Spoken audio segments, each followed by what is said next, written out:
Imagine fooling the most dangerous military force in history, not with tanks, not with bombs, but with inflatable rubber, fake radio signals, and a few hundred artists.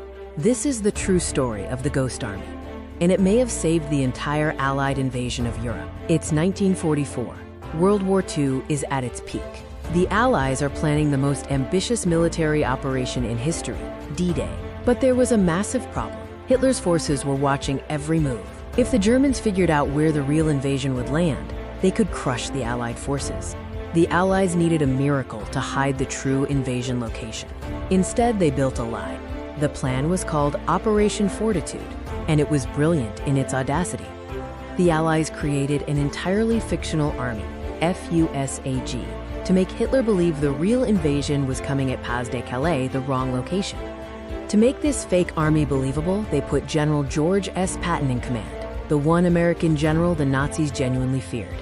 Meanwhile, a secret unit of just 1,100 soldiers was doing something extraordinary. These weren't your typical soldiers. They were artists, designers, sound engineers, and actors, unofficially known as the Ghost Army.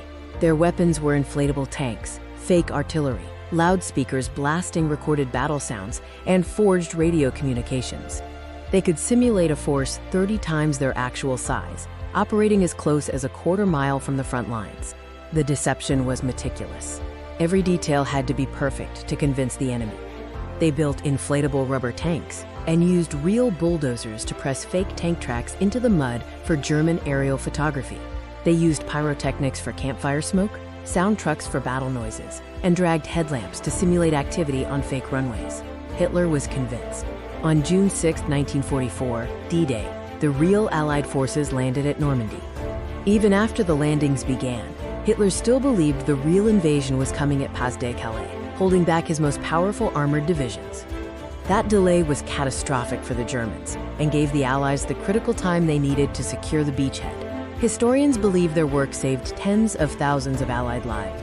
For decades, the Ghost Army's story was classified top secret. The soldiers couldn't even tell their families what they had done.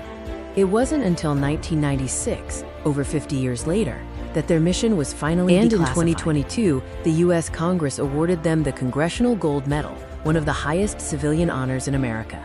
The greatest weapon is sometimes a well-told lie.